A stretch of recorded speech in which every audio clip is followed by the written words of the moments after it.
Muy buenas tardes, bienvenidos a todos y a todas los asistentes. Le damos la bienvenida a Romina Berens. Ella es la capacitadora que va a estar cerrando este ciclo de 7 conversatorios. Bienvenida Mónica Glomba, la principal autora de esta idea, quien tuvo la idea inicial de poder desarrollar estos conversatorios y le ha motorizado los mismos y ha viabilizado. Estaba viendo que el primero de ellos comenzó el 3 de julio y la verdad es que con prácticamente nada de ajuste, todo lo que se había pautado y planificado se desarrolló conforme a ese plan, así que felicitaciones también por eso, por haber sostenido durante este tiempo que es complejo para todos, en todos los sentidos, así que en principio muy gustosos desde nuestra unidad académica y desde la Secretaría de Extensión en darles la bienvenida. Recordemos que este espacio justamente ha propiciado el diálogo, como el nombre lo indica, diálogos, trabajo social, en tiempos de precarización de la vida, desafíos y tensiones para el ejercicio profesional, y justamente me parece que eso es lo principal que ha propiciado. El diálogo, la interacción, un poco recién Mónica comentaba, lo federal tal vez que ha sido el desarrollo de estos conversatorios. Hemos tenido no solo participación en números, cuantitativamente, digamos, hablando, sino también en la diversidad de los asistentes. Y eso también es algo que para nosotros nos permite retroalimentar nuestras propuestas de extensión, pensar en nuevas, también pensar en formatos distintos, como hoy lo conversábamos con Mónica, así que esperamos que esto, más allá de que este es el último de este ciclo, estoy segura que van a reformularse y a planificarse nuevos encuentros, para lo cual siempre todos van a ser más que bienvenidos, no solo a nuestra comunidad universitaria, sino toda nuestra población y nuestra ciudadanía a través de todos estos territorios que siempre están presentes. Bueno, el conversatorio número 7 se denomina el sujeto político del feminismo hoy, renovando las demandas y articulando nuevas alianzas, que va a estar a cargo, como decía al inicio, de la magíster Romina Berens. Ella pertenece a la unidad académica Río Gallegos. Le damos la bienvenida y específicamente ahora le doy la palabra a Mónica para que la pueda presentar mejor y ya podamos comenzar con esta actividad. Muchas gracias y bienvenidos nuevamente. Hola, buenas tardes, bienvenidas a todos. Bueno, acá estamos en el último conversatorio, como bien señalaba Zulma, muy contentas y fundamentalmente agradecidas, no solamente por la participación digamos, constante de quienes se suman a estos encuentros, sino también por la relevancia que viene adquiriendo para nosotros como Escuela de Trabajo Social, acá en Caleta Olivia, en términos de no solamente de procesos formativos, sino también de procesos de articulación, de diálogo, de intercambio con otras disciplinas, y también porque, bueno, no deja de ser una instancia de afianzamiento de la carrera en la región, y eso es más que necesario en las épocas que nos convocan. Por otro lado, agradecer nuevamente a nuestra secretaria de Extensión, Zulma Córdoba, siempre por la disposición, la buena onda y su presencia en cada uno de los conversatorios, tanto al principio como al final, escuchando, haciendo comentarios y demás. También agradecer la presencia, en este caso en particular, de Lidia Oliva, que es la presidenta de nuestro Colegio Profesional de Trabajadores Sociales en la provincia de Santa Cruz. También agradecer porque ha estado presente en distintos conversatorios, también opinando, participando, dando sus puntos de vista, y eso no es poco para nosotros como estudiantes en proceso de formación, y fundamentalmente pensando en un camino de articulación, de trabajo conjunto y demás. Agradecer a nuestros compañeros y compañeras de educación a distancia, que siempre nos hacen el soporte, y a los compañeros del programa de comunicación institucional, que siempre están también ahí ahí paraditos haciendo y bancándonos la movida. Bueno, colegas también se hacen presentes, no solamente estudiantes de la carrera, eso es bueno plantearlo, también hay colegas de la profesión. Así que bueno, es fundamentalmente agradecerles la participación, la presencia, y estamos dispuestos y estamos pensando ya alguna otra propuesta para cerrar el año, que sea también más amorosa. Digamos, nosotros hoy conversábamos con algunas compañeras y demás, que queríamos cerrar el año con una propuesta que por ahí no ponga solamente el eje en la cabeza, sino que nuestra cabeza ya está bastante estallada con tantas cuestiones que vienen sucediendo. Esperamos un cierre de año que fuera cuidado de nuestro punto de vista, nos merecemos algunos mimos, entonces estamos pensando alguna movida en ese sentido para poder compartirla con todos ustedes. Voy a presentar a Romina. Primero agradecerte tu disposición, tu buena onda para poder formar parte de este espacio. Y bueno, este séptimo conversatorio se da también en el marco de la campaña por el aborto legal, seguro y gratuito, en las movidas que se fueron haciendo durante esta semana a nivel de América Latina y el Caribe. Así que casi es un broche de oro para este proceso que iniciamos allá en el mes de julio. Les comento que Romina es licenciada en Comunicación Social, es especialista en Ciencias Sociales, egresada de la Universidad Nacional de Quilmes, es diplomada de Extensión en Comunicación y Género y Construcción de Proyectos de Metodologías Cualitativas, doctoranda en Comunicación, es docente e investigadora de nuestra universidad, en la UMPA, profesora de Teoría de la Comunicación, Metodología de Investigación, Seminario de Tesis. Ha sido también profesora en escuelas medias, tanto públicas como privadas, en Río Gallegos. Se desempeñó también en el área de prensa del Consejo Provincial de Educación. Tiene experiencia en modalidad de educación en contexto de encierro, y en la actualidad, en el 2012-2013 integró el equipo provincial de educación sexual integral.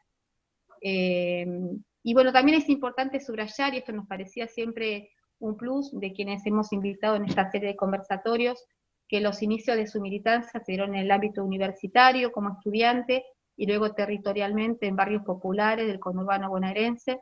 De regreso a su ciudad natal, fue parte de la creación de Las Juanas, en Río Gallegos, y posteriormente de su transición a Mumalá, y en la actualidad integra el colectivo de comunicadoras araucarias.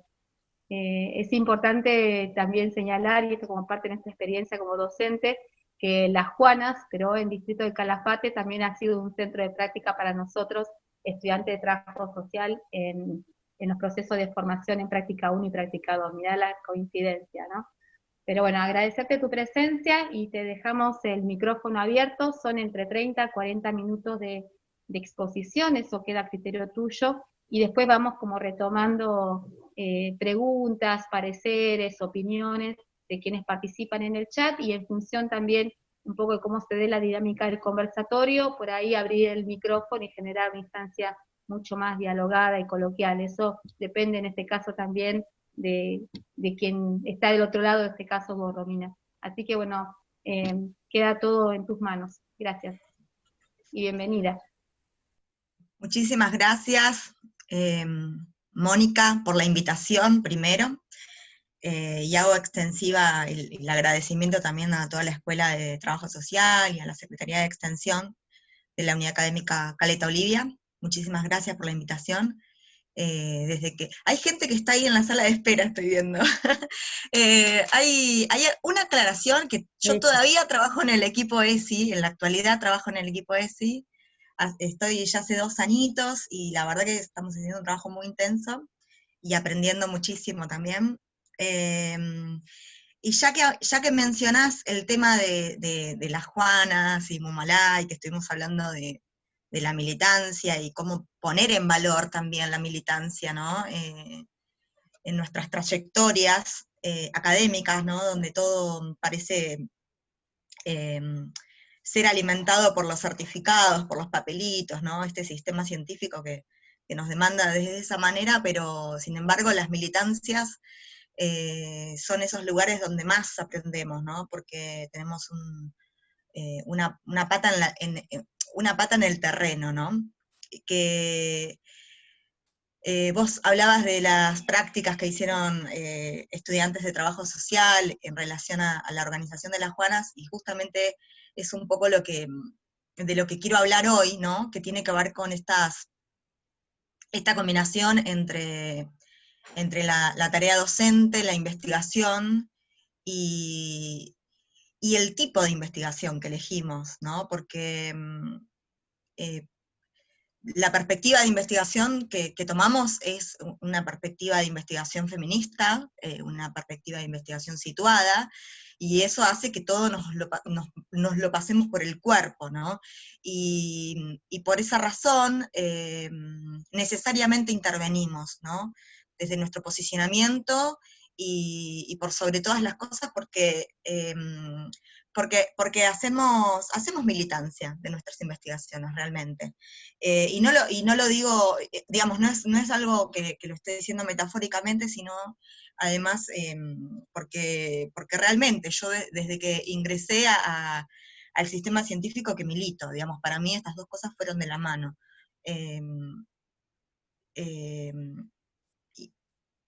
Casi diría que se fueron, armoniosamente fueron combinándose sin que yo lo buscara demasiado, ¿no? Esto pasó. Y en ese sentido me parece importante esta charla en el marco de la Escuela de Trabajo Social, donde hay un trabajo muy fuerte con la intervención social, lo que se denomina intervención social, y cuál es esa perspectiva desde la que vamos a intervenir.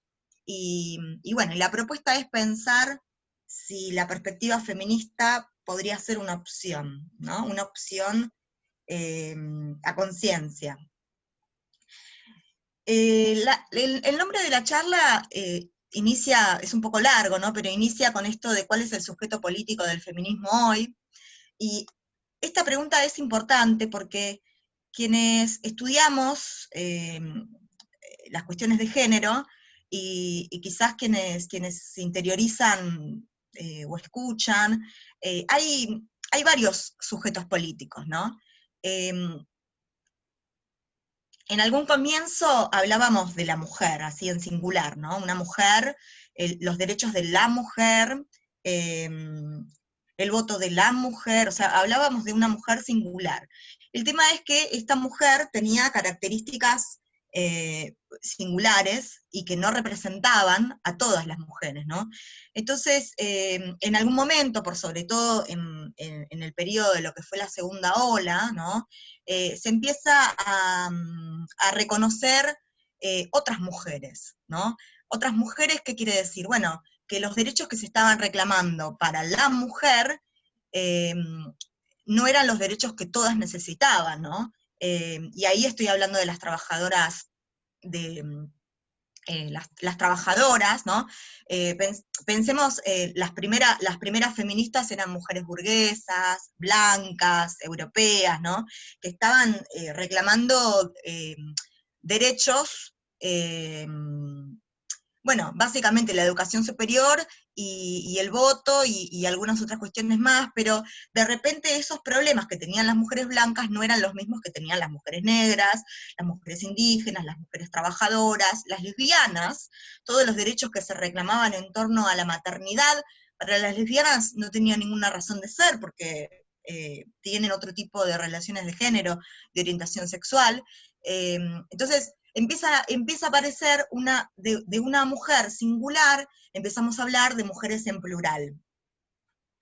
Y tal vez lo que se conoce como corriente postfeminista, ¿no? O postestructuralista, pero también podemos hablar, ¿por qué no?, de los feminismos queer, ¿no? De los feminismos lésbicos. Empezamos a hablar de otras identidades emergentes que van a poner en la discusión ya no el cuerpo de las mujeres, sino identidades feminizadas, que no es lo mismo. Porque nos corremos de la vulva, ¿sí? Esta cuestión de, bueno, con qué sexo naciste, qué género te asignaron, naciste con vulva, sos mujer, bueno, esto de repente empieza a ser un terreno barroso, ¿no? Entonces, por eso nos interesa pensar que el sujeto político del feminismo ya no es la vulva, sino las identidades feminizadas, ¿no? Como dice Silvia Elizalde, las feminidades subalternas, ¿no? Porque ahí nos ponemos a pensar, bueno, las travestis, las trans, los varones trans, las personas intersex, bisexuales, o sea, empieza a haber un abanico muy grande, tanto de identidades de género como orientaciones sexuales, que, bueno, ya no tienen una correspondencia con el sexo, con la vulva. Entonces, es importante ver esto porque el sujeto, cuando hablamos de los derechos, cuando hablamos de los feminismos, no estamos hablando de la mujer, ni un tipo particular de mujer, sino que estamos hablando de muchas identidades que, ¿qué es lo que van a tener en común? Bueno, justamente su expresión, su deseo, su identidad, va en contra de esos mandatos, va en contra del modelo, lo que llamamos modelo hetero-cis normativo, ¿sí? Hetero porque es mentira que todos y todas y todes somos heterosexuales, no es real, es lo que nos hacen creer, ¿no? Como, uy, ¿vos desde cuándo te hiciste gay? Bueno, pero a mí nadie me pregunta desde cuándo me hice heterosexual. Es como una cosa que dan por hecho. La palabra cis, que tiene que ver justamente con esa supuesta correspondencia que hay entre que me asignaron el género que me asignaron y el sexo con el que nací, si hay supuesta, ¿no?, correspondencia, soy una persona cis, pero si yo transicioné, si a mí me asignaron un género al nacer, pero a lo largo de mi vida transicioné, asumí otra identidad, sentí otra identidad, y digamos, me autopercibo con otra identidad distinta a la que me asignaron al nacer, bueno, soy una persona trans, en contraposición de la persona cis, ¿no? Por eso el modelo hetero-cis normativo es pensar a las personas heterosexuales y a las personas cis como la norma, como eso que es lo que tiene que ser. Todas esas identidades que pueden ir en contra de esta norma son lo que, digamos, es lo que constituye el sujeto político del feminismo. Y ahí quiero aclarar que también nos incluimos las mujeres, ¿no? Esto que por ahí está en debate ahora, ¿no? Que se dice las mujeres y las disidencias. Bueno, yo también pienso, digo, algunas feministas por ahí más tradicionales, o las radfem, ¿no? Este movimiento que ahora se viralizó mucho en algún sector, queriendo expulsar a las trans del movimiento feminista, las radfem, toman, son las TERF, en inglés significa, bueno, que, básicamente que excluyen a las trans porque tienen pene para estas feministas. Ellas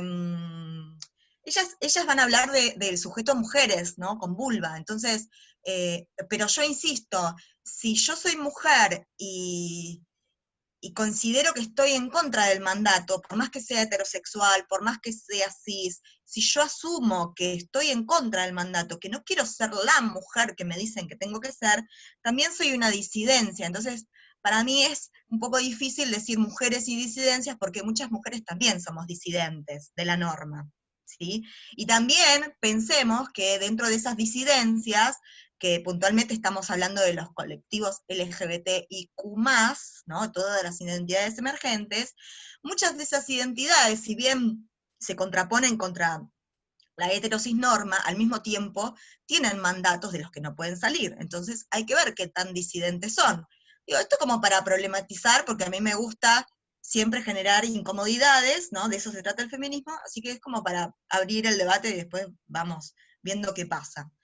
En este sentido, cuando hago todo este recorrido del sujeto del feminismo, sujeto político del feminismo, considero que hay un aporte trascendental para pensar esto, sobre todo en América Latina, que tiene que ver con los feminismos críticos latinoamericanos y con lo que se conoce como interseccionalidad situada, ¿sí? Que es poder pensar no solo la opresión de género, yo soy oprimida porque soy mujer, sino también otras opresiones que operan sobre el cuerpo, y que no es que se agregan, ¿no? Como que se adosan, ¿no? Soy oprimida por ser mujer, soy oprimida por ser trabajadora, soy oprimida por ser negra.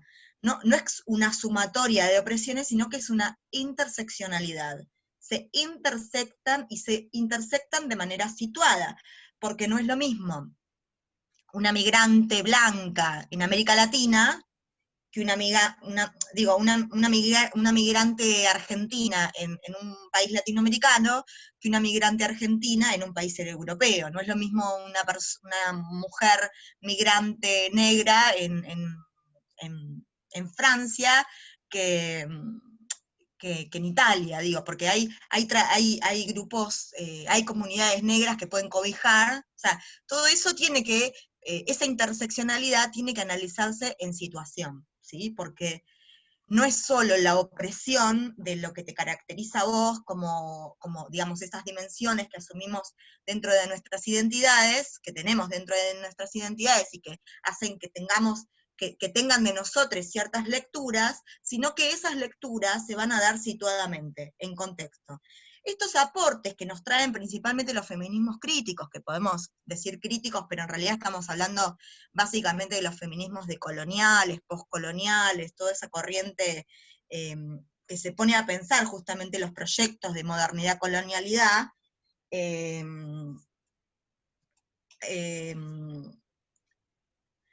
son los aportes fundamentales para poder pensar estos nuevos sujetos políticos y que todavía nos debemos pensar más específicamente en el sujeto político de nuestros territorios, ¿no? De nuestras regiones. A mí me interesaba hacer algún comentario antes de hablar de las articulaciones, de las agendas y de las alianzas, que tiene que ver con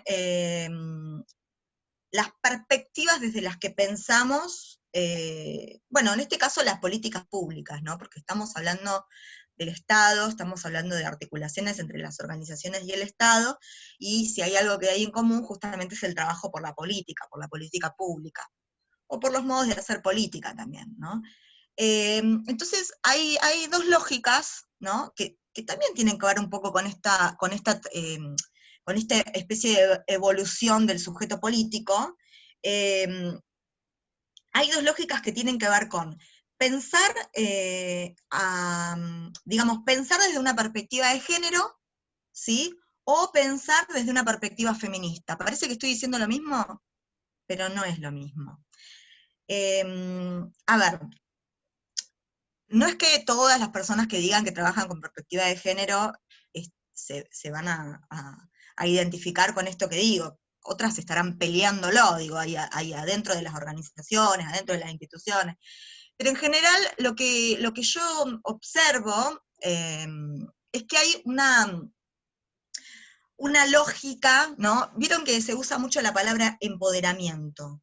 Hay una lógica del empoderamiento por un lado, y una lógica con la que yo me siento más cómoda, que es la lógica de la potenciación, ¿no? Como la menciona Dora Barrancos. La potenciación, potenciarnos, ¿no? Potenciar a las mujeres en sus proyectos, pensarnos emancipatoriamente, ¿no? En cambio, el empoderamiento, ¿qué significa, no? Hacernos de poder, pero bueno, ¿en términos de qué es ese poder, no? Y también esto va de la mano con pensar una retórica, digamos, la lógica de la victimización, una retórica que tiene que ver con las víctimas, versus una retórica de las que estamos vivas, de las militantes feministas, de las que salimos a la calle, de las que tenemos el pañuelo verde. Y voy a desarrollar esto que estoy diciendo con algunos ejemplos. Por ejemplo, cuando pensamos las políticas públicas de género, por ejemplo, en la provincia tenemos un área una subsecretaría de las mujeres que está adentro del Ministerio de Desarrollo Social. Para mí es justamente una perspectiva de abordaje, porque el Ministerio de Desarrollo Social es un lugar que tiene una tradición bastante asistencialista en Santa Cruz.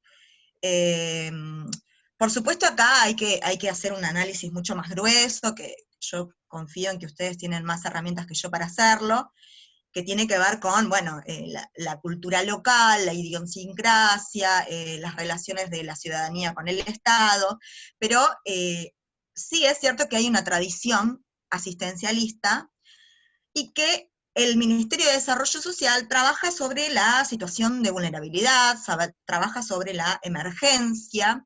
Entonces, en esta lógica es que se suscribe la Subsecretaría de la Mujer para trabajar con qué sujeto. Bueno, con las víctimas, con las vulnerables, ¿sí?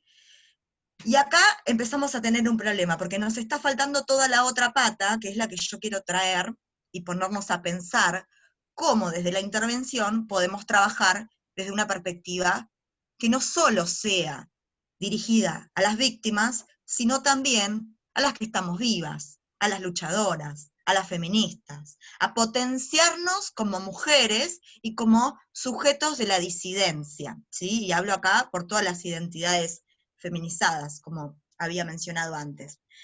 Algunos ejemplos. Bueno, pienso que muchas veces son más aceptadas las víctimas que las que estamos vivas, ¿no? Y son más aceptadas las víctimas por el Estado, a veces son más aceptadas las víctimas por el discurso feminista, ¿no? Que lo encripto bastante porque no puedo decir que es unívoco para nada, de hecho lo estoy haciendo intencionalmente en este momento,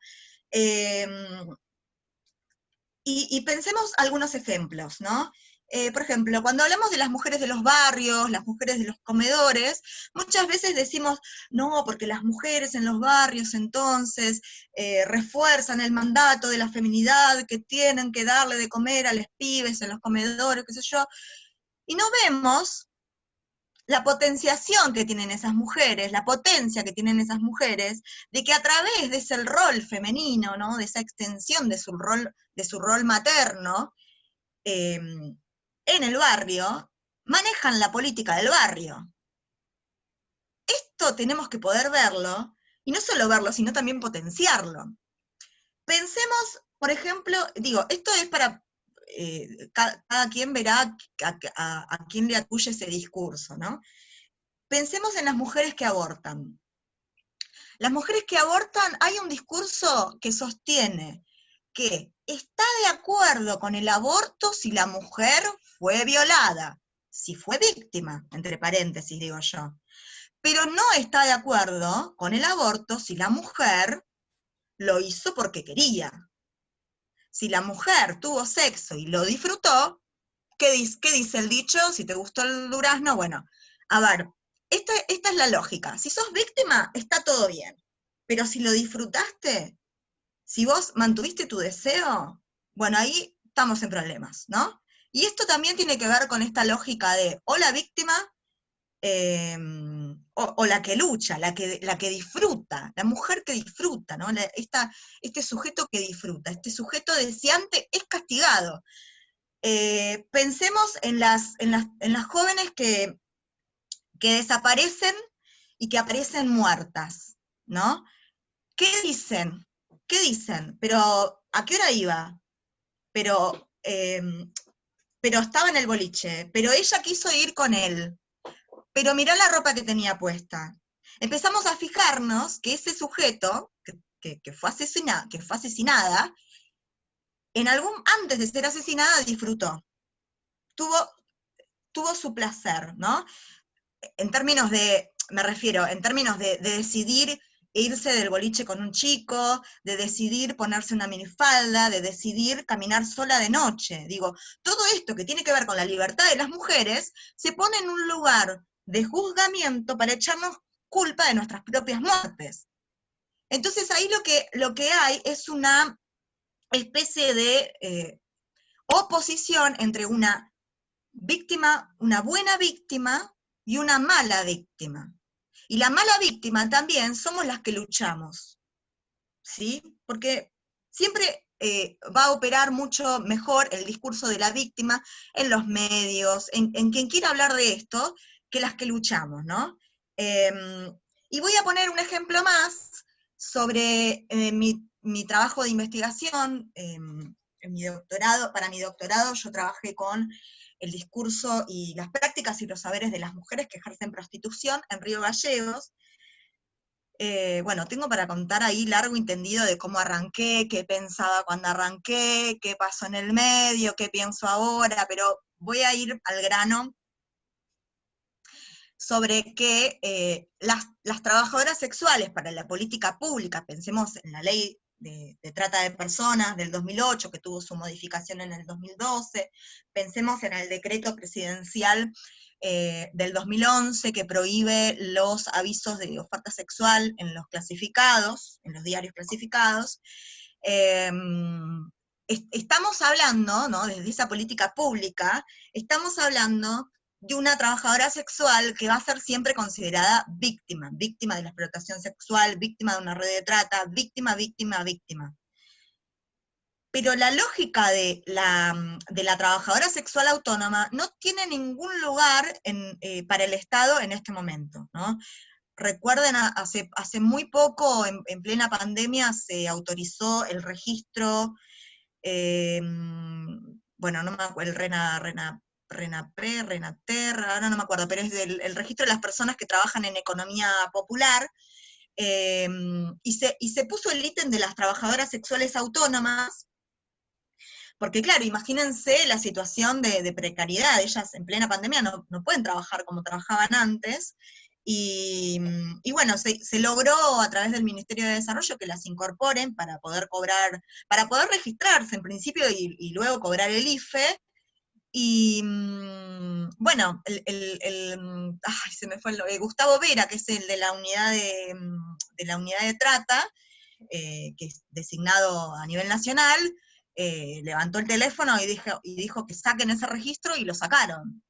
Digo, y lo que se perdió ahí no es la discusión de si está bien la prostitución, está mal. Ahí lo que se perdieron fueron derechos concretos de personas que trabajan autónomamente, porque no estaban pidiendo que se registre una persona que está explotada siendo víctima de trata. Esa persona no tiene posibilidad de registrarse seguramente. Y si la llegara a registrar alguien que no es la persona en cuestión, bueno, algo tendrá que operar ahí en el Estado para poder, en definitiva, identificar esas redes de trata sin perjudicar a las trabajadoras sexuales autónomas. Digo, y esto lo digo, yo sé que genera muchísima polémica y que da para mucho debate, pero lo que quiero insistir es en esta lógica de pensar siempre en las mujeres que son víctimas, y no poder pensar que las mujeres tienen proyectos, aunque esos proyectos no nos gusten, aunque esos proyectos no tengan que ver con lo que el feminismo pregonó toda la vida, ¿no? Entonces acá me pongo a pensar que podemos encontrar en algunos lugares feministas, las feministas menos pensadas, ¿no? Y acá me parece importante también trabajar sobre una cosa más, que no lo había tenido en cuenta, pero me interesa decirlo. Hace muy poco hubo bueno, para el juicio, no sé si se acuerdan el caso de La Manada en Chubut, hubo un juicio, se hizo un juicio abreviado, y las organizaciones sociales salieron a defender a la víctima, porque se iba a hacer un juicio abreviado, y esto obviamente generaba, bueno, menos condena, menos investigación. Entonces salieron, digamos, a defender a la víctima por esta decisión que había tomado el juez. Lo que las organizaciones sociales no tuvieron en cuenta es que el juicio abreviado fue un pedido de la víctima. Entonces, tenemos mucho para aprender, porque cuando pensamos en la lógica victimista, también tenemos que pensar que en la otra cara, que la víctima también tiene una proyección, también tiene intencionalidad, también tiene deseo, y hay que poder escuchar eso, aunque no nos caiga bien, aunque no nos parezca lo más justo, pero es lo que puede la víctima, y eso hay que saber escucharlo. Y acá no digo la víctima desde la perspectiva victimista, sino en este caso de la víctima de la causa de la manada, ¿no? Me parece que otra cosa que nos debemos, que queda pendiente, que no lo voy a desarrollar acá, pero sí lo quiero mencionar, tiene que ver con, bueno, ¿qué hacer con estos varones? Con los varones violentos, ¿no? Porque, digo, y ahí entramos en otro debate que tiene que ver con el punitivismo. Me olvidé de mencionar que estamos en un contexto donde, bueno, estamos en la cuarta ola, ¿no? ¿Qué características tiene esta cuarta ola? Bueno, que aparecen muchas jóvenes y muchos varones jóvenes. Esta palabra que se usa ahora de construcción tiene que ver con eso, el lenguaje inclusivo, las identidades no binarias, ¿no? Esta masividad que empieza a tener el feminismo en los medios de comunicación. Y otra característica que tiene esta cuarta ola tiene que ver con la herramienta de las redes sociales para el escrache, ¿no? El escrache que muchas veces suplanta a la denuncia judicial, o que es anterior a la denuncia judicial, o directamente la reemplaza, ¿no? Entonces, lo que iba a decir con eso es que muchas veces eso genera una situación de mayor adversidad para las víctimas, porque las expone muchísimo más. Y además hay otra cuestión que tiene que ver con el debate del feminismo punitivista, antipunitivista, en relación a si es la herramienta que queremos, ¿no? Esta herramienta del escrache, es la herramienta que mejor representa el feminismo en relación a el señalamiento, ¿no? Algo que que históricamente nos han hecho a nosotras, señalarnos, mandarnos a la guillotina por defender por nuestros derechos. Estoy hablando del siglo XVIII, pero hoy también nos mandan a otro tipo de guillotinas, pero también nos castigan. Si esta herramienta también la queremos seguir usando en contra de los varones que nos violentan, o si podemos hacer, digamos, recurrir a una pedagogía feminista. Hago acá una aclaración que tiene que ver con que, bueno, yo no quisiera hacerme cargo, a mí en particular me pasa, yo no quisiera hacerme cargo de hacer pedagogía feminista con los violentos, pero sí entiendo que tiene que ser una política, ¿sí? Porque la cultura de la violencia se aprende y se puede desaprender. Y por sobre todo lo digo, no con los violentos grandes, qué sé yo, sino con la juventud, ¿sí? Por eso hablaba de la cuarta ola, porque hay que deconstruir y hay que desaprender esa cultura de la violencia. Entonces me parece que otra de las cuestiones de la política pública es no solo que esté dirigida a ese sujeto político, sino que también esos varones pasen a ser parte del sujeto político, formen parte también de ese colectivo del sujeto político, formen parte porque son aliades, porque asumen el proyecto feminista. Algo más que me gustaría decir tiene que ver con una advertencia, ¿no?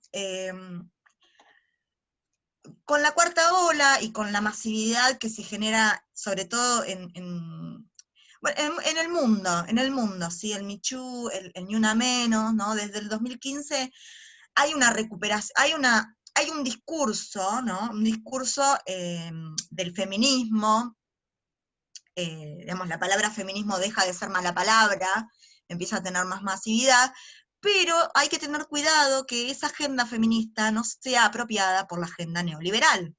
¿En qué sentido lo digo? Que podemos ver desde cuestiones, no sé, proyectos audiovisuales absolutamente comerciales, publicidades que toman referencia de la lucha feminista para vender productos, bueno, hay un feminismo corporativo, institucional, ¿no? Hay que tener cuidado con esto. Puede pasar, digo, es una advertencia, va a pasar porque de eso se trata el capitalismo, siempre va a ir adoptando esas ganancias y esas revanchas de la cultura popular, el capitalismo las toma para su propio beneficio, ¿no? Es un poco imposible luchar contra eso, pero lo que sí me parece que hay que tener en cuenta es justamente estar atentas y que eso no se convierta en un nuevo tipo de sexismo, ¿no? Que ahora el feminismo termina siendo reducido por esos discursos neoliberales, y reducido y banalizado, y eso también es un sexismo del que hay que cuidarse.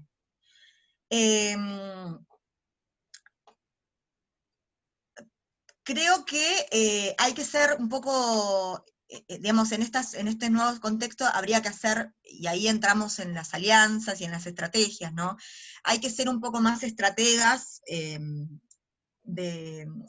bueno, sí, hacer como un convencimiento, ¿no? De esas personas que por ahí se conmueven con ese discurso banalizado, pero tratar de politizarlo, ¿no? Trabajar para que eso se politice, ¿no? Y eso se logra, bueno, seguir trabajando para que sigamos estando visibilizades, y para mí la palabra militancia acaba de cajón, de nuevo, ¿no? Una de las estrategias y de las alianzas que más me interesa rescatar tiene que ver con justamente las alianzas entre las organizaciones sociales, feministas, y el Estado. Hay que decir que la creación del Ministerio de Géneros, el Ministerio de las Mujeres, Géneros y Diversidad, no hubiese existido jamás si no hubiese sido por la enorme visibilidad que han tenido las feministas, sí, principalmente después del 2015, porque nos hemos dado estrategias diferentes, nos hemos dado estrategias que tienen que ver con la mediatización, con poner figuras públicas que se reivindican como feministas al frente de la visibilización que hemos tenido, y esto ha sido una estrategia que claramente hizo que muchas personas empezaran a replantearse algunas cosas, ¿no?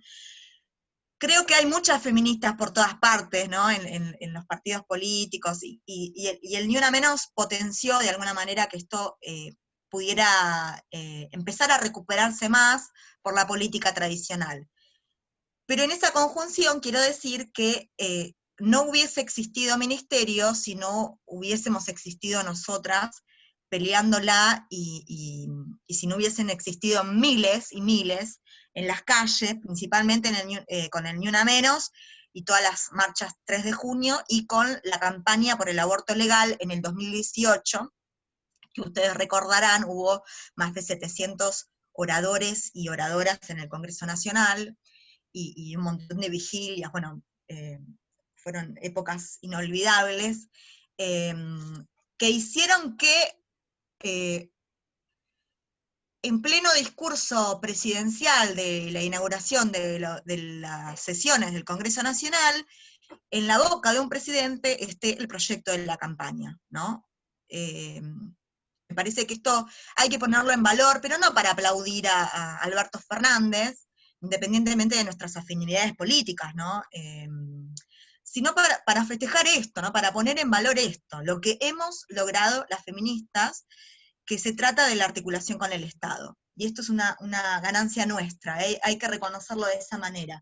Y no nos tenemos que quejar de que Alberto presente el proyecto, porque en realidad me parece que esto es un logro nuestro, ¿sí? Es un punto de vista, no sé, después lo discutimos. Una última cosa más, no sé cómo voy con el tiempo, para pensar... Tendrás que ir cerrando, redondeando. Voy cerrando. Bueno, voy a decir una cosa más en relación a Santa Cruz y en estas articulaciones con el Estado.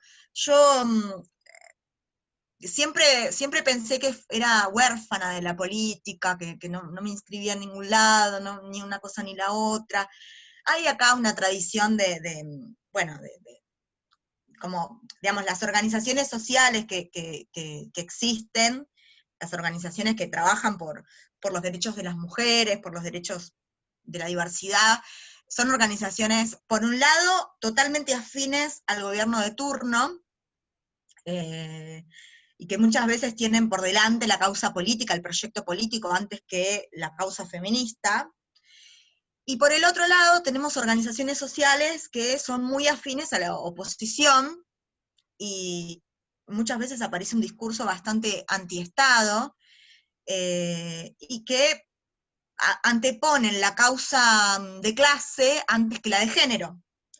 Entonces yo, en esta división, que es una lectura mía, que ustedes podrán coincidir o no, siempre me sentí huérfana, ¿no? No tengo partido político, no tengo identidad política, hasta que un día dije, no, yo no soy huérfana, yo soy hija del feminismo, y ahí me inscribo. Y desde ese lugar, el feminismo tiene muchísimas potencialidades, y si no, miren lo que pasó en el aborto legal 2018, esas fotos en donde encontrábamos referentes de todas las identidades políticas, de todos los colores políticos, juntas, militando con el pañuelo verde en el cuello, ¿no? Esto tiene que ver con la potencialidad de los feminismos, las alianzas que nos podemos dar entre nosotras. Y quiero reponer esto en relación a cómo podemos recomponer esta división en Santa Cruz. Hay un logro que hemos hecho este año, y lo quiero decir así con todo el orgullo, y de paso les invito. Este año vamos a hacer el Encuentro Provincial de Mujeres y LGBTIQ+, en Santa Cruz, en 15 días, 10, 11 y 12 de octubre, y es un logro que nos hemos dado a partir de la articulación entre 15 organizaciones feministas de toda la provincia. Digo, ¿y esto es algo novedoso en qué sentido? Que hasta ahora nosotras estábamos sueltas, ¿no? Y había mucha, el protagonismo puesto en esta división política que parece que da de comer a los medios, ¿no? Como la cosa de, bueno, iba a decir una palabra que no corresponde, pero nosotras estamos acá, y no solo que estamos acá, sino que hacemos acompañamientos feministas de interrupción voluntaria del embarazo, hacemos acompañamiento a víctimas de violencia de género, hacemos un montón de capacitaciones informales, hacemos miles de cosas, y estamos acá totalmente invisibilizadas, y esta vez nos hemos dado la estrategia de empezar articulando entre nosotras, y organizando este primer encuentro provincial que para mí es puro orgullo. Una última cosa más y termino. Si pienso en la intervención, si pienso en la tarea que hacen los trabajadores sociales, me gusta pensar en este proyecto de la potencialidad, de potenciar a esos sujetos en sus propios proyectos, sean cuales sean, potenciarlos en sus propios proyectos, y lograr que en esa potenciación se salga del rol de subalterno, ¿sí? No seguir acumulando la perspectiva victimista, seguir desarrollando a la persona como víctima, sino lograr que salga de la subalternidad.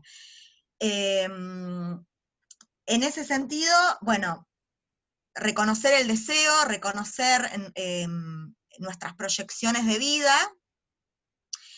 y que podamos hacer de la intervención, y en este caso de la política, a través de la articulación con el Estado, que el proyecto político sea siempre el feminismo, ¿no? El feminismo como proyecto político. Gracias. Acá seguimos atentas.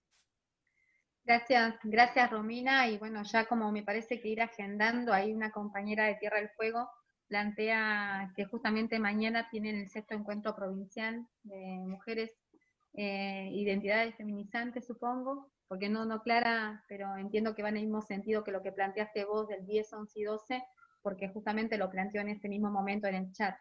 Muy, muy interesante, digamos, hay como diferentes opiniones que van circulando en el chat, algunas fundamentalmente aprobando y reafirmando algunos contenidos que vos fuiste virtiendo, y otros manifestando inclusive disidencia, porque bueno, justamente de eso se trata cuando vos planteaste justamente la idea de incomodar, ¿no? Un poco en ese sentido es interesante poder retomar también esto que vos señalabas acerca de el sujeto como un sujeto víctima, ¿no? Un sujeto potencia. Me parece que también tiene que ver con los procesos históricos, ¿no? Digamos, la teoría siempre es una teoría que no deja de ser una teoría provisoria, y a medida que el movimiento feminista, las colectivas feministas, digamos, se toma la calle, se instala agenda y demás, hay también como una vuelta de tuerca, una vuelta de página en replantearse algunas cuestiones, ¿no? En primera instancia yo pensaba por ahí en los 90 y demás, cuando nosotros instalamos en la agenda el debate de las mujeres víctimas de violencia, porque en ese momento se la denominaba así, después con el paso de los años se empezó a hablar de en situación de violencia, justamente para pensar en este sujeto, en esta sujeta situada, y obviamente esas disquisiciones o diferencias de los enfoques y demás también van de la mano de la posibilidad de ir leyendo a otras feministas, digo, vos señalaste a Dora Barrancos, uno puede hablar de Rita Segato, digamos, otras perspectivas que no son las perspectivas europeizantes que nosotros siempre señalamos, que nos permitieron como ver otros feminismos, encontrarnos con otros feminismos y por ende también ubicarnos en otro lugar, ¿no? Me parecía interesante esto que vos señalabas también, por acá lo he anotado, esto de poder ubicar justamente cuando pensamos en las mujeres que están en las barriadas y demás, no este lugar de la repitencia de determinados mandatos, justamente yo siempre hago esa cuestión con los 90, porque en ese momento ya hablábamos de la extensión de la maternidad en las organizaciones sociales y demás, y estos elementos no estaban con tanta claridad, ¿no? Porque justamente no aparecía esa idea de la potencia, sino fundamentalmente esa idea de la repitencia de los mandatos. Entonces, y pensar también las prácticas sociales no solamente como repitencias, sino pensar las prácticas sociales como posibilidad de creación, de invención nuevo, me parece que en ese sentido nos permite la posibilidad de transformación fundamentalmente, ¿no? Algunas cuestiones, bueno, obviamente que son sujetos, digamos, que son debates necesarios, aparecen esta cuestión que vos trabajaste de la interseccionalidad de clase y de género. Nosotros, digamos, intentamos de la carrera de trabajo social, que también está en proceso de modificación de plan de estudio, de perspectivas teóricas y demás, empezar a hacer en los últimos 3 años justamente esa modificación en términos de práctica de formación, de empezar a trabajar desde la teoría de la interseccionalidad para que estos planteos que vos trajiste recién, de clase, de género, de lugar de procedencia, digo, de raza, también aparecen como un componente muy fuerte, fundamentalmente en América Latina, y que se materializan con particularidades en territorio patagónico, ¿no? De esto también fundamentalmente por los procesos migratorios que se dan desde el norte hacia el sur, ¿no?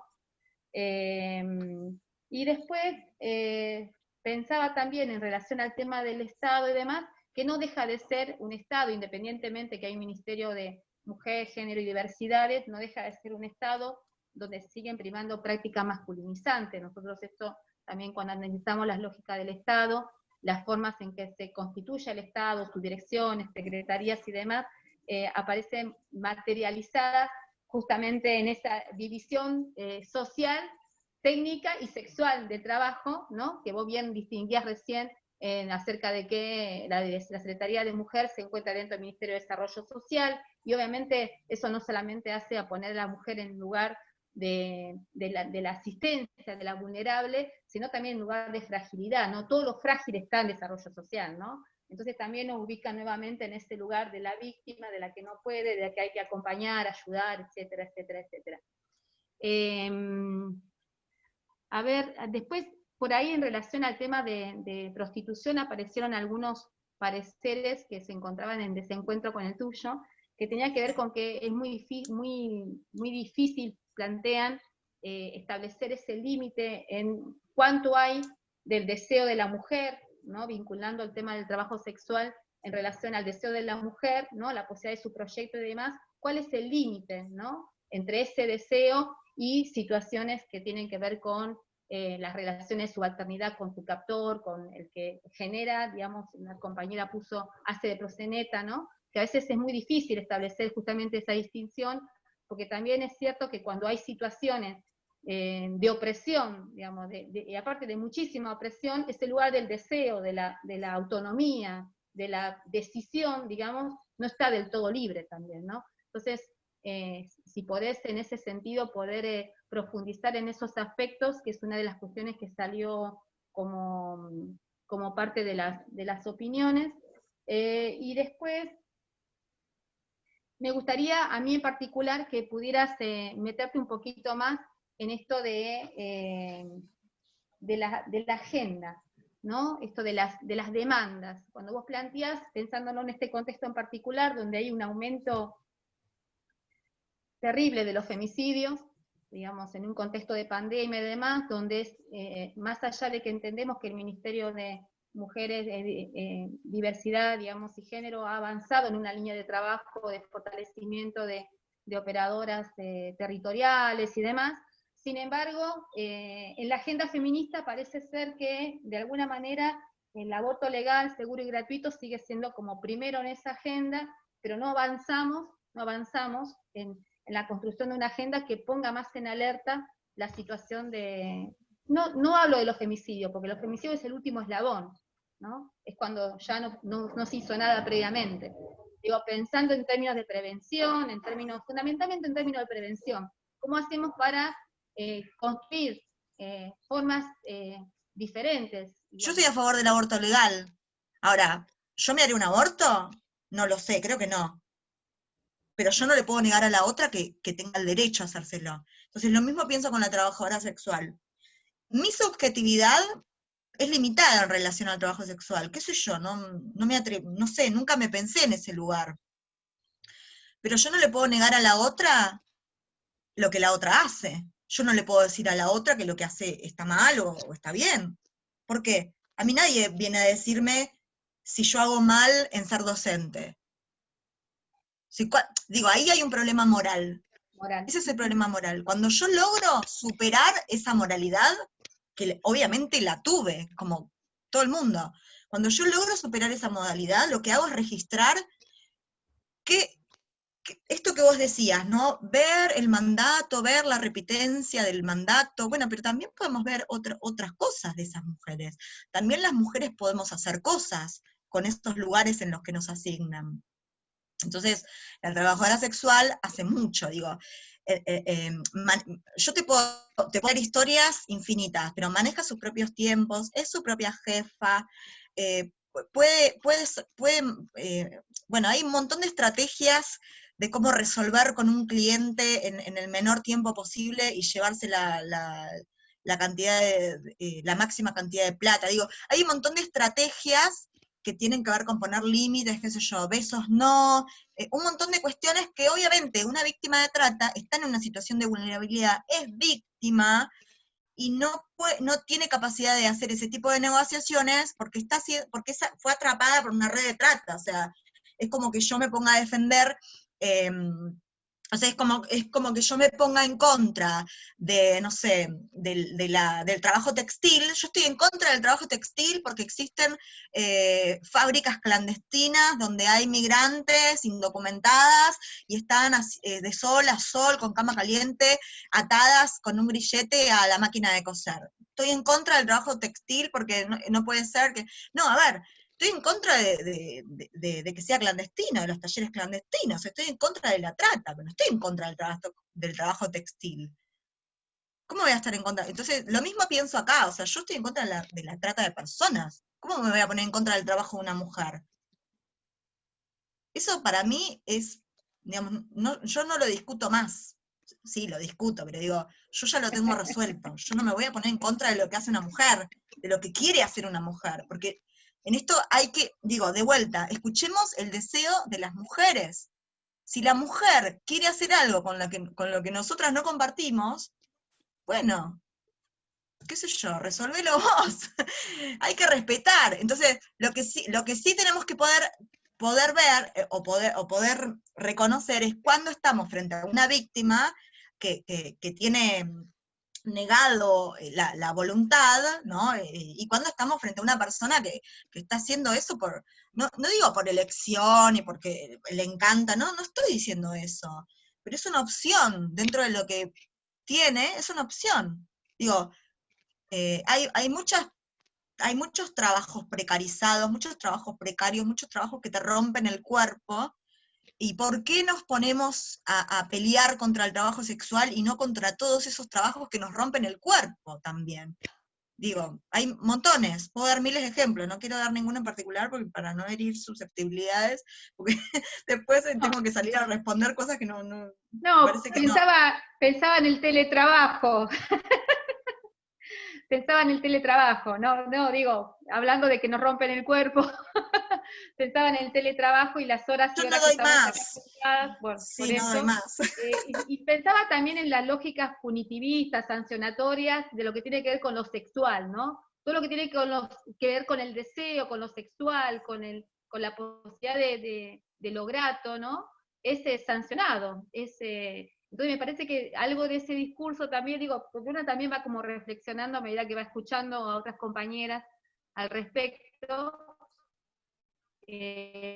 porque también uno puede decir, no, es la discusión histórica con las abolicionistas, y no se trata de eso, lo que estás planteando va por otro lado, o también hay elementos de eso, digamos, de ese debate seguramente, pero me parece que también hay algo de mismo, que no solamente se da con el escrache, o con la estrategia del escrache al varón violento, ¿no?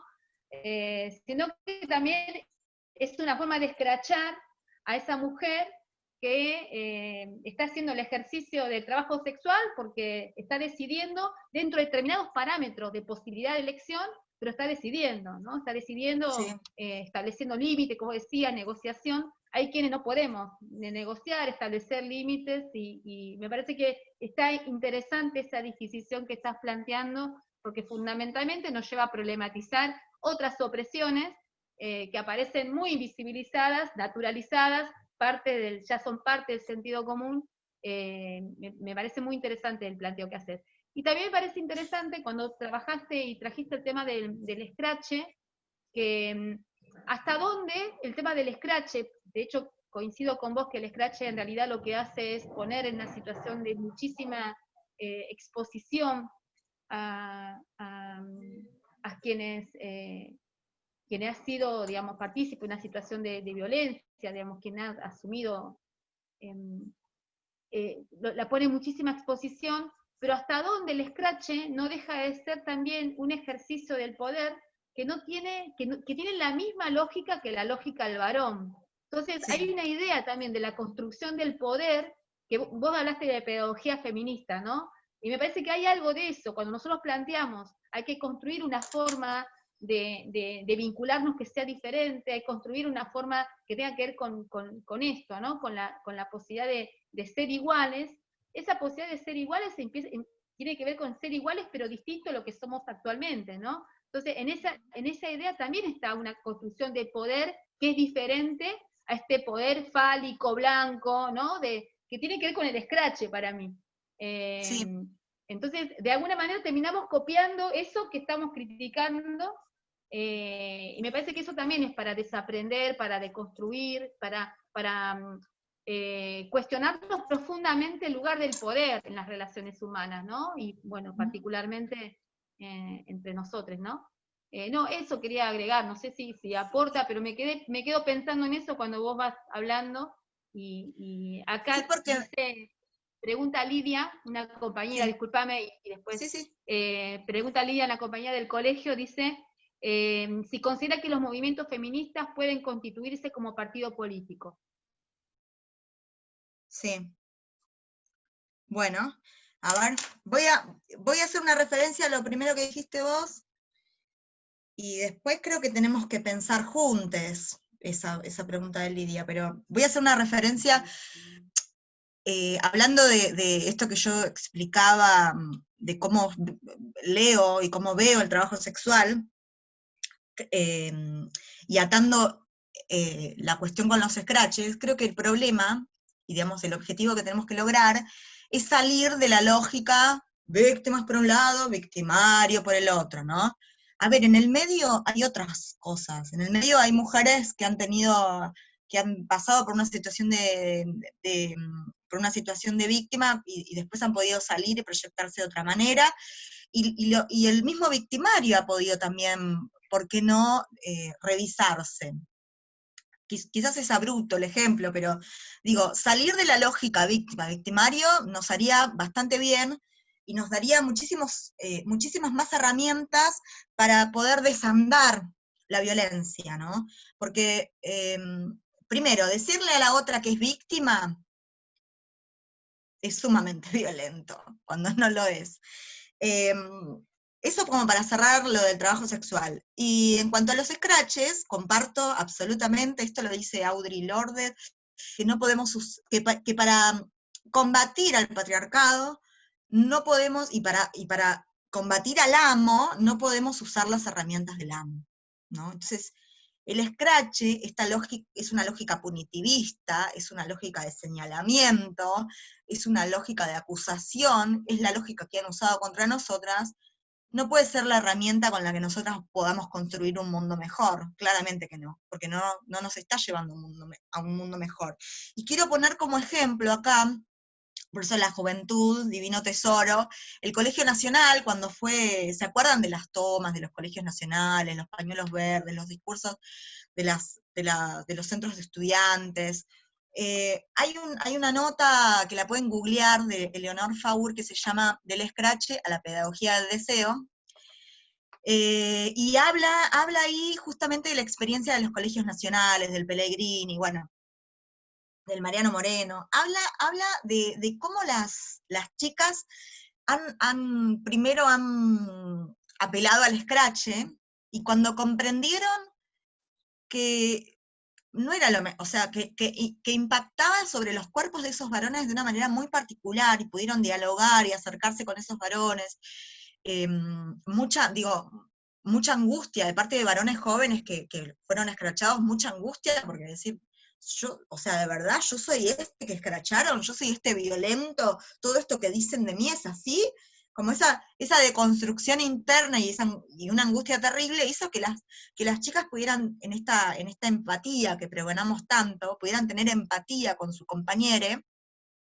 y poder revisar justamente que no es el camino para desaprender la violencia, ¿no? Entonces ahí empezó a operar prácticas que tienen que ver con esto que Faur dijo, pedagogía denominó como pedagogía del deseo, con un ejemplo concreto voy a poner.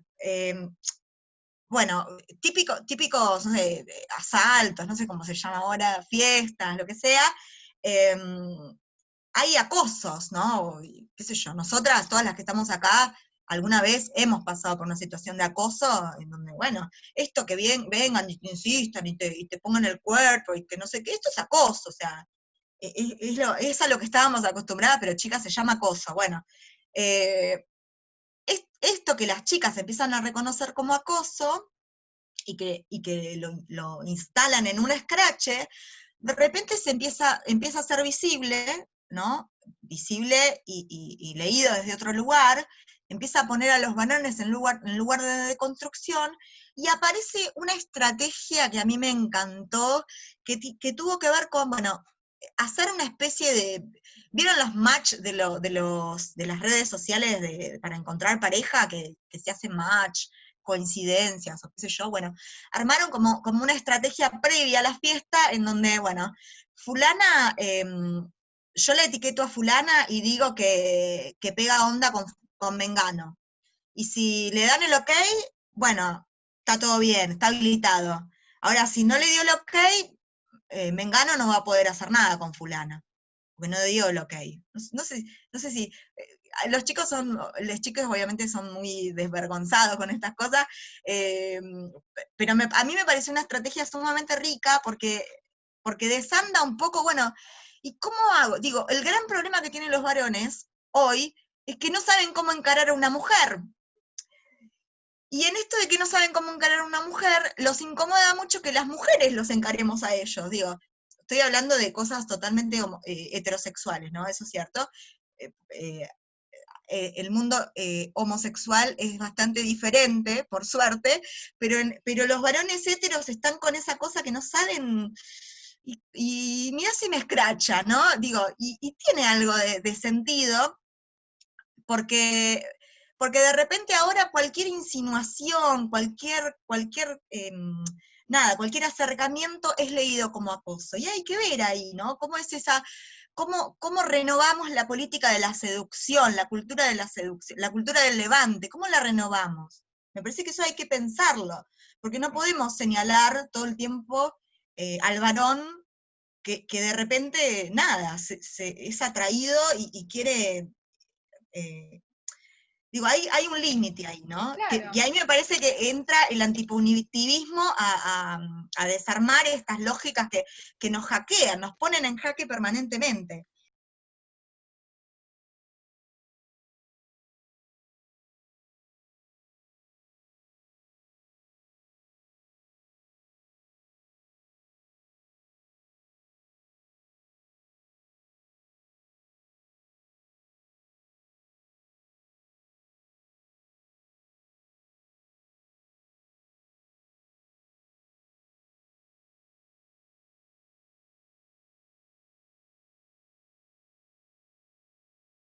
es no, y no te pongas a decir no, porque me dijiste no, pero en realidad me dijiste sí, no, no es no, eso no se discute, pero después no es todo tan rígido, ¿no? En esto de cómo me siento, bueno, digo, hay que, me parece que hay que relativizar un poco, ¿no? Estas lógicas de nuevo, ¿no? Estas lógicas víctima, victimario, todo el tiempo latente, no es tan así. Esto hay que relativizarlo porque en la experiencia sucede de otra manera, ¿sí? Entonces, ¿por qué lo seguimos sosteniendo en los discursos? Bueno, ahí hay que darnos todavía un debate. Una última cosa que, bueno, obviamente utilizar el empoderamiento, esto que decimos empoderarnos, tiene que ver con esto, ¿no? Bueno, nos vamos a empoderar, pero en función de qué, de escrachar al violento, así en estos términos de escrache, de ahora soy yo la que digo, no es ese tipo de poder el que queremos, nosotros queremos un poder colectivo, queremos democratizar las relaciones de género, queremos emanciparnos de esos vínculos violentos, ¿no? Emanciparnos y empezar a proyectarnos de otra manera, pero no tomar el poder en términos patriarcales, ¿no? Eso me parece que por ahí terminamos cayendo en esa actividad y no es la que queremos de fondo, ¿no? O en todo caso habría que repensarla.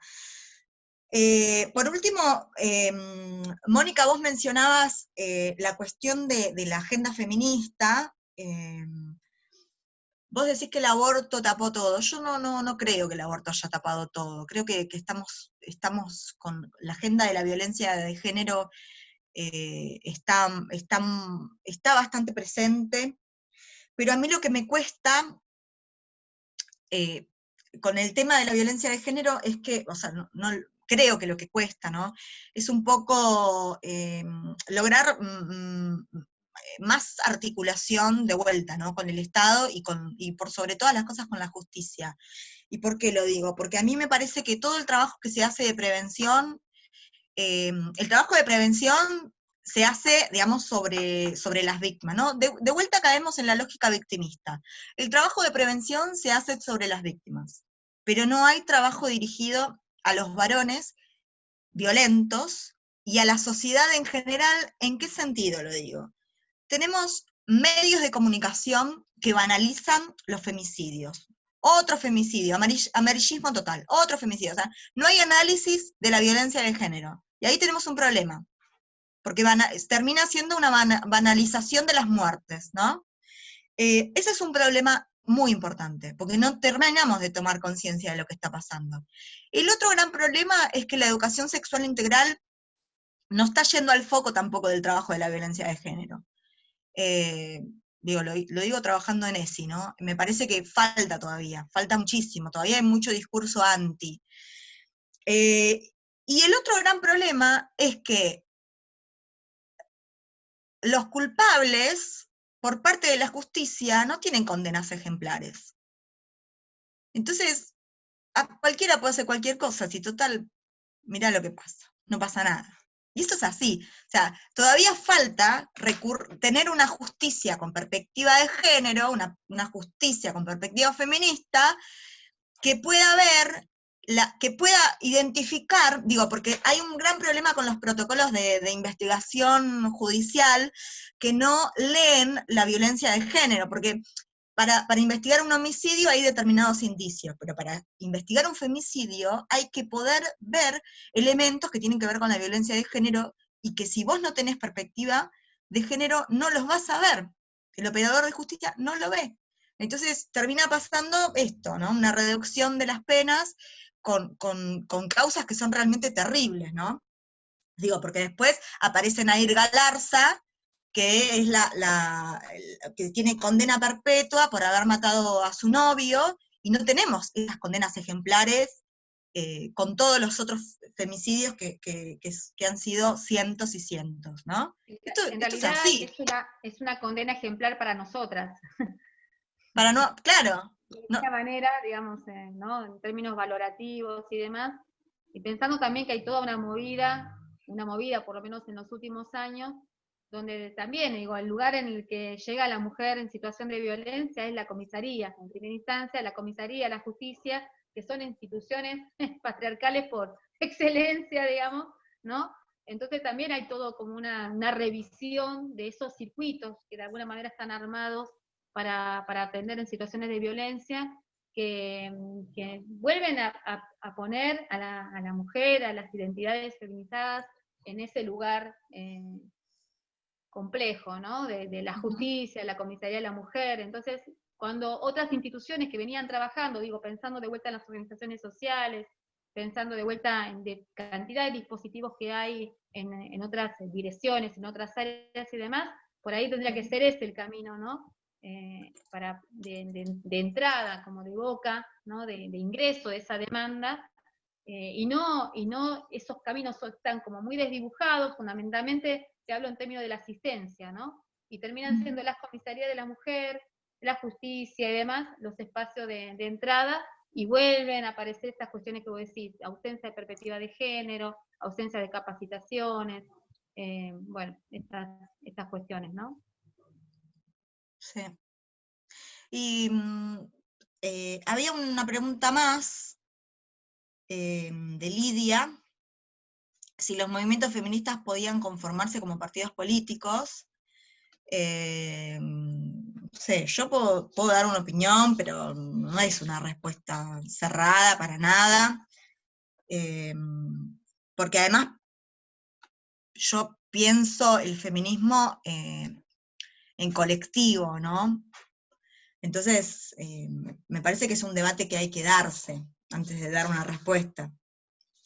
Y en ese sentido, por ahí haciendo lectura de lo que pasa hoy, creo que antes que conformar un partido político feminista, que sería, no sé, muy cómodo para mí porque no tendría que estar peleándome con ningún machirulo, pero podría ser, creo que ahí hay que volver a la propuesta de este conversatorio, ¿no? Las articulaciones y las alianzas entre las organizaciones y el Estado, y cuando digo el Estado también, si bien no es Estado per se, pero las organizaciones políticas que aspiran lugares en el Estado, que aspiran cargos, que aspiran cargos legislativos o ejecutivos, o judiciales, ¿por qué no? Digo, volver ahí sobre, bueno, si las feministas no estamos en esas listas, o no estamos en esos cargos, sí tenemos que poder tejer alianzas para generar influencias, ¿no? Para generar justamente que seamos tomadas como interlocutoras válidas para poder pensar y aportar en esas políticas, porque hay muchísimos antecedentes de trabajo sobre un montón de temas, otros sectores que no tienen nada que ver con las mujeres y las disidencias, qué sé yo. Estoy hablando de otras cuestiones en donde permanentemente llaman a los sindicatos, a los gremios, a los colectivos involucrados, llaman permanentemente al sector involucrado para poder pensar políticas públicas. Bueno, llegó la hora de que, ahora que tenemos un Ministerio de las Mujeres y ahora que se están pensando en políticas de género que trasciendan ese lugar de asistencialismo, bueno, llegó la hora de empezar a tejer esas redes y esas alianzas, porque las feministas tenemos mucha trayectoria, tenemos mucho acompañamiento, mucho territorio que no lo van a ver en el Face, mucho territorio que no lo van a ver en una selfie, diciendo estoy acompañando a una víctima de violencia. No lo van a ver, pero tenemos mucha trayectoria, mucho saber popular, por eso festejo y celebro el programa de promotoras territoriales, porque lo que hace es poner en valor a las organizaciones sociales, y me parece que por ahora ese es el camino, ¿no? Lograr que la perspectiva feminista empiece a tener lugar en esas formas de hacer política tradicionales, y bueno, por ahí Lidia está planteando algo que tenga que ver con la paridad, y demás cuestiones que ahí estamos en problemas. Pero ahí vamos, yo, digamos, una cosita más, pienso que el hecho de que haya mujeres en la lista no garantiza la perspectiva feminista. Así que tenemos mucho para trabajar todavía. Bueno, yo por mi parte, digamos, bueno, acá hay algunas cuestiones vinculadas a la ESI, algunas preguntas en torno al tema del aborto. Me parece que es un debate que en todo caso requiere un conversatorio específico. me parece a mí en todo Ay, caso, sí, ¿no? ahí estoy viendo las preguntas, sí, sí. Me parece que esa pregunta, digo, teniendo en cuenta también cómo fue pensado el conversatorio, cuáles serían los ejes y demás, me parece que en ese sentido nosotros nos debemos, aparte como carrera, empezar a instalar algunos debates que no están del todo instalados, o en todo caso están como desdibujados, pero bueno, esa es una de ellas. Una cuestión también vinculada a la ley Micaela, ¿no? La implementación urgente de la ley Micaela. Y a mí en particular me parece que, ¿no? Tenemos, dice, tantos expertos, miradas que son diferentes, tenemos otras perspectivas de abordaje sobre diferentes temas, señalan, ¿no? Me parece que se trata justamente de eso, ¿no? Lo que estamos tratando también de encontrar puntos de encuentro, de coincidencia, independientemente de la heterogeneidad de miradas que haya al respecto. Esto que vos señalabas, hay distintos feminismos también, y obviamente entran en tensión, en debate, en encuentros y desencuentros, ¿no? Fundamentalmente, si pensamos solamente en la idea, en la categoría de sujeto, ¿no? Que vos lo planteaste al inicio del conversatorio, ¿no? Cuando dijiste, no pretendo incomodar, pero sé que voy a incomodar, bueno, eso No, sí, forma parte pretendo. de, claro, eso, pretendo incomodar, eso así lo dijiste, tenés El razón. feminismo es un impertinente, Es un nació impertinente, molestando, o sea, nació ¿cómo molestando. no voy a querer incomodar? El feminismo no lo puede evitar, además, porque justamente lo que quiere es cambiar esas lógicas, cambiar el orden social, y eso genera mucha incomodidad. Cambiar el status quo genera mucha incomodidad. Y mucha Entonces, violencia también, por eso, ¿no? Justamente. sí. Bueno, y después eso, fundamentalmente, re interesante poder plantear el trabajo de las mujeres en los barrios como trabajo político. Me parece que ahí hay también una cosa fuerte en relación a esto de que vos decías de potenciar, ¿no? Potenciar esos saberes populares, potenciar el conocimiento del territorio, potenciar la red vincular preexistente que tienen las operadoras en el territorio. Me parece que en ese sentido, ese planteamiento es un planteamiento interesantísimo, que tiene sus antecedentes allá lejos y hace tiempo. Digo, vos señalaste hoy lo de la manzanera en los 90, y un poco quienes capacitábamos a las manzaneras en los 90, teníamos eso, ¿no? También, darle determinados elementos que permitan también después socializar en el territorio los recursos existentes, algunas consideraciones de acompañamiento y demás, ¿no? Me parece que hay algo de eso también que uno recupera de los procesos históricos también, ¿no? Bueno, en particular es eso, ¿no? Me parece que, bueno, generaste realmente incomodidad. Agradecerte la posibilidad de escucharte, de compartirte, de poner en diálogo, digamos, tus posicionamientos. Y fundamentalmente acá nos también un poco señala, ¿no? El tema de la articulación, la formación, de potenciar redes. Me parece que en ese sentido hay como una línea interesante de trabajo. Nosotros venimos trabajando desde la Escuela de Trabajo Social, en algunas unidades en particular, tema de violencias machistas, como temas así generales vinculados a capitalismo, patriarcado y demás. Y bueno, en contexto de pandemia, nuestra línea de intervención está vinculada fundamentalmente a la prevención, y está bueno pensarlo no en términos de solamente aquellas mujeres que, sino en prevención en general, digamos, de estas cuestiones que tienen que ver con las violencias, y me parece que en ese sentido estamos acertando por lo menos en esta línea de trabajo. Queremos que quede abierta la posibilidad de diálogo, de encuentro futuro. Esperemos que en el próximo encuentro se sume también alguna colega nuestra que esté trabajando en esa línea, fundamentalmente para poder seguir dialogando entre saberes. Y bueno, cerraste vos el 7º conversatorio de esta oleada también de conversatorios, en esta 4ª ola de feminismo. Agradecerte profundamente tu participación, y acá dicen queremos más conversatorios, estuvo re lindo.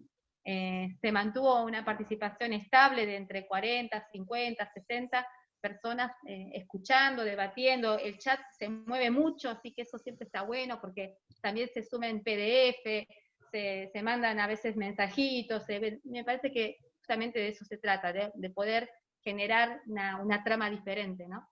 Entonces, bueno, agradecerte mucho, Romina, y quería ver si lo encuentro, porque yo a ver si lo encuentro, porque no quiero, en relación a esto que estuvimos conversando y demás, el tema de las violencias, yo tomé hoy de mi biblioteca un librito que se llama Cartas para la Manada, no sé si lo conocés, de Editorial Sudestada, se llama Cartas para la Manada, crónica de negras, putas y locas, y estaba buscando algún texto que no fuera tampoco muy largo, pero bueno, en general todos son bastante largos, entonces me quedé con uno, si me permiten leerlo, porque generalmente siempre cerramos con algún poema o demás, porque bueno, también ese momento es necesario, ¿no? Como poder como mimarnos, ubicarnos en otro lugar, ¿no? Poder instalarnos en otro espacio. Se llama Feliz Valentín, pensando, ¿no? En el famoso 28 de febrero, San Valentín y esas cosas. Se llama Feliz Valentín y dice así, lo leo y ahora viene otra pregunta, pero bueno, ya la intención es ir terminando con este poema. Dice así: Feliz Valentín, mi amor, a vos que te fuiste al primer golpe, a vos que te quedaste porque no tenías dónde ir, pero al final te fuiste igual, aunque no supieras dónde. A vos que no te has ido y sobrevivís como podés. A vos que tuviste que ocultar el embarazo para no perder el laburo. A vos que perdiste el laburo porque tenés hijos e hijas y te dijeron que no rendías lo suficiente. A vos que criás hijos e hijas con capacidades diferentes. A vos que ganás menos solo por ser mujer. A vos que llevas en el alma y en el cuerpo las cicatrices de un macho violento, de una sociedad violenta, de un sistema violento. A vos que nunca te pasó nada, igual salís a pelearla por las hermanas a las que sí nos pasó.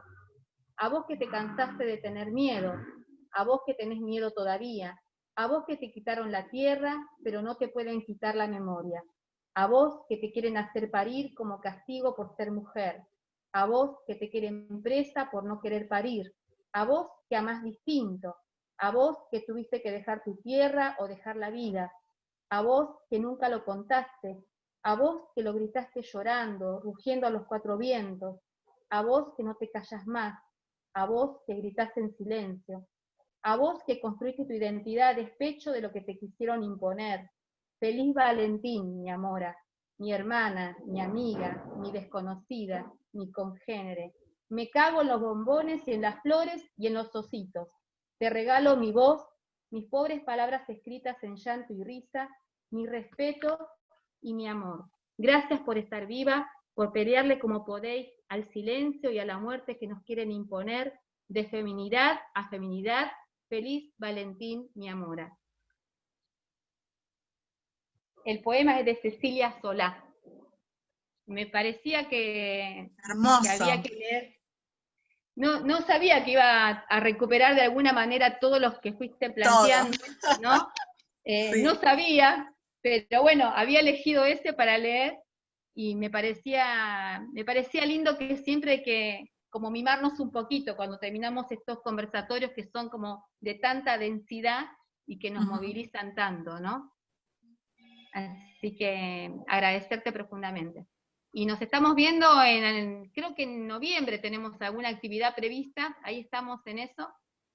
Y bueno, recuerden que los conversatorios quedan grabados, así que después podemos acceder sin ningún tipo de inconveniente. Te pasamos después el link, Romina, para que también lo tengas y te sirva a vos para tenerlo ahí de recuerdito, o en todo caso para sistematizar alguna cosa que aparezca en los chats, que siempre son interesantes de retomar. Vamos cerrando. Gracias por la participación de ustedes. Muchísimas gracias a todos. A todos. Gracias. Nos estamos viendo. Chao, chao. Gracias.